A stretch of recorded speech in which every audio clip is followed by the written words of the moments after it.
Green audit.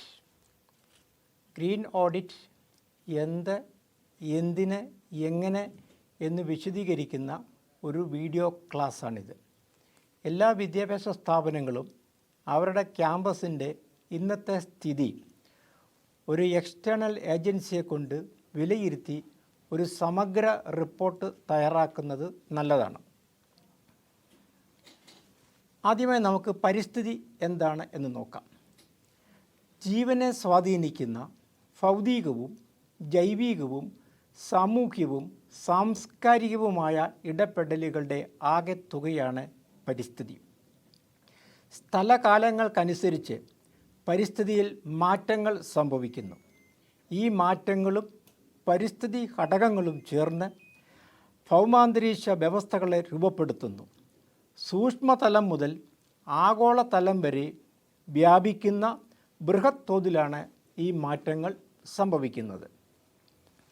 സ്വാഭാവികമായും green ഓഡിറ്റുമായും പരിസ്ഥിതിയുമായും ചർച്ച ചെയ്യുമ്പോൾ ഹരിതഗ്രഹ പ്രഭാവം എന്താണ് എന്നുകൂടി നാം മനസ്സിലാക്കിയിരിക്കണം.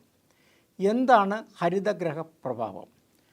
ഭൗമാന്തരീക്ഷം ഒരു ഹരിതഗ്രഹത്തിൻ്റെ സ്ഫടിക മേൽക്കൂര പോലെയാണ്. സൂര്യനിൽ നിന്നും വരുന്ന സൂര്യപ്രകാശ കിരണങ്ങളെയും അൾട്രാ വയലറ്റ് കിരണങ്ങളെയും ഭൂമിയിലേക്ക് കടത്തിവിടുന്നു. ഇവ ഭൗമോപരിതലത്തെ ചൂടുപിടിപ്പിക്കുന്നു. ഇങ്ങനെ ചൂടുപിടിച്ച ഭൂമി ഇൻഫ്രാറെഡ് വികിരണങ്ങളെ ഉത്സർജിക്കുന്നു.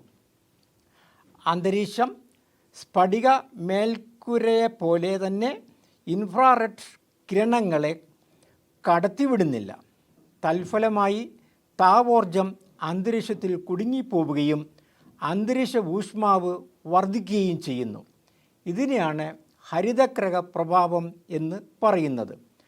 താപോർജ്ജം അന്തരീക്ഷത്തിൽ കുടുങ്ങുന്നതിന് പ്രധാന കാരണം അന്തരീക്ഷത്തിലുള്ള കാർബൺ ഡൈ ഓക്സൈഡാണ്. ഫോസിൽ ഇന്ധനങ്ങൾ കത്തിക്കുന്നത് മൂലമാണ് അന്തരീക്ഷത്തിൽ കാർബൺ ഡൈ ഓക്സൈഡിൻ്റെ അളവ് ക്രമാതീതമായി വർദ്ധിക്കുന്നത്. കാർബൺ ഡൈ ഓക്സൈഡിൻ്റെ വർധനവ് ഈ ചൂടാക്കൽ പ്രക്രിയയുടെ ആക്കം വർദ്ധിപ്പിക്കുന്നു.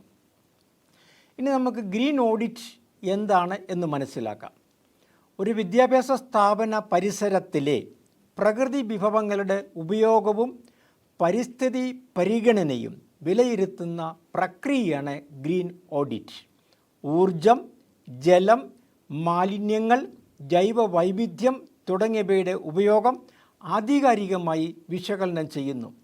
പരിസ്ഥിതി സൗഹൃദമായ പ്രവർത്തനങ്ങൾ പ്രോത്സാഹിപ്പിക്കുക എന്നതാണ് ഗ്രീൻ ഓഡിറ്റിൻ്റെ ലക്ഷ്യം.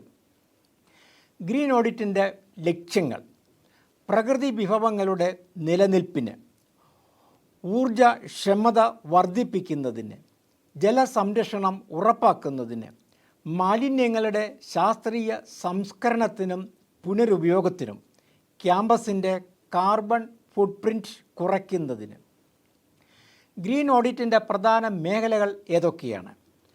വായു മലിനീകരണ തോത് പരിശോധിക്കൽ, ജൈവ വൈവിധ്യ വിലയിരുത്തൽ, ഊർജ ഓഡിറ്റ്, ജല ഓഡിറ്റ്, മാലിന്യ സംസ്കരണം, കാർബൺ ഫുട്പ്രിൻറ്റ് കണക്കുകൂട്ടൽ, കോളേജിൻ്റെ മികച്ച പ്രവർത്തനങ്ങൾ, കെട്ടിടങ്ങളുടെ പരിസ്ഥിതി സൗഹൃദമാണോ എന്ന വിലയിരുത്തൽ. അതായത് കെട്ടിടങ്ങൾ പരിസ്ഥിതി സൗഹൃദമാണോ എന്ന് വിലയിരുത്തൽ. എന്താണ് ഗ്രീൻ ഓഡിറ്റിൻ്റെ പ്രാധാന്യം? പരിസ്ഥിതി സംരക്ഷണം, ഊർജ സംരക്ഷണം, ജൈവ വൈവിധ്യ സംരക്ഷണം, ജലവിഭവങ്ങളുടെ പരിപാലനവും ജലസ്രോതസ്സുകളുടെ സംരക്ഷണവും, മാലിന്യങ്ങളുടെ ശാസ്ത്രീയ സംസ്കരണവും, ഉന്നതമായ അന്തരീക്ഷ ഗുണനിലവാരം, മെച്ചപ്പെട്ട പരിസ്ഥിതി അവബോധം, ഇതിലെല്ലാം ഉപരിയായി നിലനിൽക്കുന്ന വികസനം, that is the sustainable campus. Green audit പ്രക്രിയ, അതായത് ഗ്രീൻ ഓഡിറ്റ് എങ്ങനെയാണ് നടത്തുന്നത്?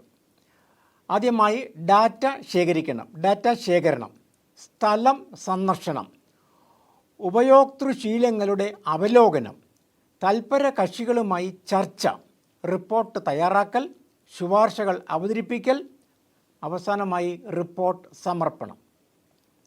ഗ്രീൻ ഓഡിറ്റ് എങ്ങനെ ചെയ്യാം? പ്രാഗൽഭ്യവും പരിജ്ഞാനവും നിയമസാധ്യതയുമുള്ള ഏജൻസികളെ ചുമതലപ്പെടുത്തുന്നതാണ് നല്ലത്. അങ്ങനെയുള്ള ഏജൻസികൾക്ക് സുസ്ഥിര വികസന രീതികളെപ്പറ്റി വ്യക്തമായ പരിപ്രേക്ഷ്യം നൽകാനാവൂ. കാർബൺ പുറന്തള്ളൽ. അന്തരീക്ഷത്തിലേക്ക് പുറന്തള്ളപ്പെടുന്ന കാർബണിൻ്റെ ഒരു സംക്ഷിപ്ത വിവരണമാണ് ഇവിടെ നൽകുന്നത്. 1 ലിറ്റർ പെട്രോൾ കത്തിച്ചാൽ 2.31 കിലോഗ്രാം കാർബൺ ഡയോക്സൈഡ് അന്തരീക്ഷത്തിലേക്ക് തള്ളപ്പെടും. അതുപോലെ 1 ലിറ്റർ ഡീസൽ കത്തിച്ചാൽ 2.68 കിലോഗ്രാം കാർബൺ ഡയോക്സൈഡ് അന്തരീക്ഷത്തിലേക്ക് തള്ളപ്പെടുന്നു. 1 കിലോ LPGയിൽ നിന്നും 2.95, 1 കിലോ വിറകിൽ നിന്ന് 1.65, 1 യൂണിറ്റ് ഇലക്ട്രിസിറ്റി ഉപയോഗിക്കുമ്പോൾ 0.82 കിലോഗ്രാം കാർബൺ ഡയോക്സൈഡും തള്ളപ്പെടുന്നു. കൂടാതെ 1 ലിറ്റർ ജലം ഉപയോഗിക്കുമ്പോൾ 0.0003 കിലോഗ്രാം കാർബൺ ഡയോക്സൈഡും 1 കിലോ ഫുഡ് വേസ്റ്റ് സംസ്കരിക്കപ്പെടുമ്പോൾ, അതായത് ജൈവ കമ്പോസ്റ്റിലൂടെ, അതായത് ബയോ കമ്പോസ്റ്റിലൂടെ സംസ്കരിക്കപ്പെടുമ്പോൾ 0.15 കിലോഗ്രാം കാർബൺ ഡയോക്സൈഡും പുറത്തേക്ക് തള്ളപ്പെടുന്നു. നാബറ്റിൻ്റെ അംഗീകാരവും ISO 14001 രജിസ്ട്രേഷനുമുള്ള ഒരു കൺസൾട്ടൻസി സ്ഥാപനമാണ് ഒയ്സ്ക south India chapter. ഒയ്സ്ക south India chapter ധാരാളം കാമ്പസുകളുടെ ഗ്രീൻ ഓഡിറ്റ് ഇതിനകം ചെയ്ത് നൽകിയിട്ടുണ്ട്. കുട്ടികളുടെ വനവൽക്കരണ പരിപാടി CFP എല്ലാ വിദ്യാഭ്യാസ സ്ഥാപനങ്ങളുടെയും ക്യാമ്പസ് കാർബൺ സമരാസ ക്യാമ്പസ് അഥവാ കാർബൺ ഹാർമണി ക്യാമ്പസ് ആക്കുക എന്ന ലക്ഷ്യം സാക്ഷാത്കരിക്കുകയാണ് ഒയ്സ്ക നേതൃത്വം നൽകുന്ന ഗ്രീൻ ഓഡിറ്റ് ഉൾപ്പെടെയുള്ള എല്ലാ പ്രവർത്തനങ്ങളുടെയും ആത്യന്തിക ലക്ഷ്യം. കഴിഞ്ഞ 4 ദശാബ്ദങ്ങളായി ഒയ്സ്ക ദക്ഷിണേന്ത്യൻ സംസ്ഥാനങ്ങളിൽ നടപ്പിലാക്കി വരുന്ന കുട്ടികളുടെ വനവൽക്കരണ പരിപാടികളുടെ ഒരു അനുബന്ധം കൂടിയാണ് ഗ്രീൻ ഓഡിറ്റ്. പരിസ്ഥിതി പുനഃസ്ഥാപനത്തിന് ഗ്രീൻ ഓഡിറ്റ് ഏറെ സഹായകരമാണ്. സംക്ഷേപം: ഗ്രീൻ ഓഡിറ്റ് ഒരു സംരംഭത്തിൻ്റെയും സ്ഥാപനത്തിൻ്റെയും പരിസ്ഥിതി അവസ്ഥകളുടെ ശാസ്ത്രീയ പഠനമാണ്. സുസ്ഥിര വികസനത്തിനുള്ള മികച്ച രീതിശാസ്ത്രമാണത്. പ്രകൃതി സൗഹൃദ ജീവിത രീതിക്കുള്ള ഒരു നയസമീപനവുമാണ്. Thank you.